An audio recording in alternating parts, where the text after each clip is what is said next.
I'm elated to stand with each of you as a proud, queer, Black male educator, leader, husband, brother, and friend. It is my privilege and honor to share this sacred space with you today.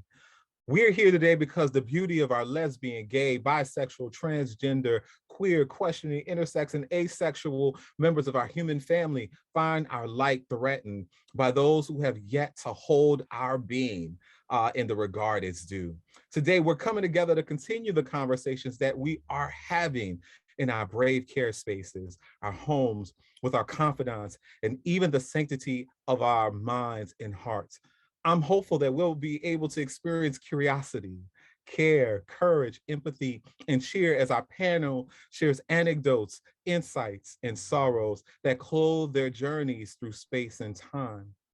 As you settle in, hold close your dear loved ones who need your affirmation, your tenderness, and consideration as they navigate an incredibly complex existence that few truly understand. Beloved writer and thought leader James Baldwin said, "Love takes off the mask we fear we cannot live without, and no, we cannot live within." Our explorations and discourse should raise and honor wonderful beings like Mackenzie Atwood, who spoke up at the Franklin Public Schools committee meeting, or Samuel Edmund Damian Valentine, a transgender man who was killed January 9th in Puerto Rico. He was looking forward to starting a new year, and on his Facebook page, he said, "A new year to come, grateful for all the experiences of those who taught me how to be strong." He also spoke about violence and justice and his excitement for a renewed year and experience.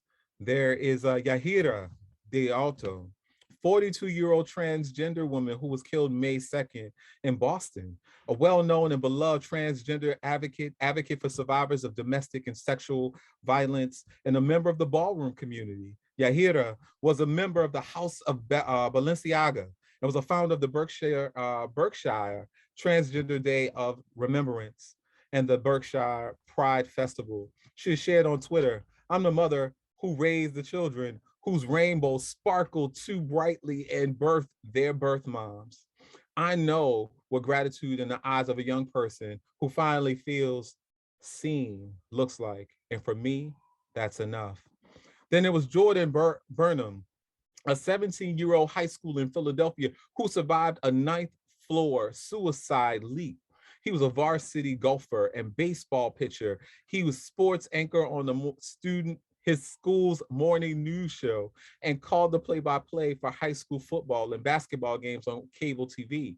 Then there's the lesbian elementary art teacher in Texas who was suspended after she told her students about her wife. In a statement, about the conversations that the district had on sexual orientation, they said it was not age appropriate for elementary students and parents have the right to control the conversation with their children.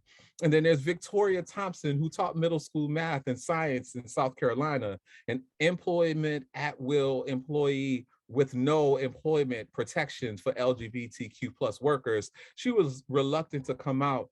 While she didn't think her administrators would fire her for being gay, she was worried about the parents' reactions.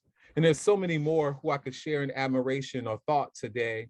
Today, this conversation, why we're here, is because we are going to stand for the 52% of LGBTQIA young people enrolled in middle and high schools who report either electronic or in-person bullying in the past year, or the 32% of transgender and non-binary young people who were bullied and attempted suicide, or for the LGBTQ plus adults who are housing insecure, food insecure, clinically depressed, unable to secure appropriate medical care, incarcerated or suffocating under the throes of civil unrest.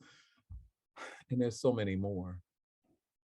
I'll close with words that inspire my heart to keep pushing harder, especially for the members of our LGBTQIA community. Comes from Miss Lord. She says, "I am deliberate and afraid of nothing." For us all, may we find ourselves emboldened to take intentional steps towards acceptance, equity, justice, and liberation. Welcome to our panel.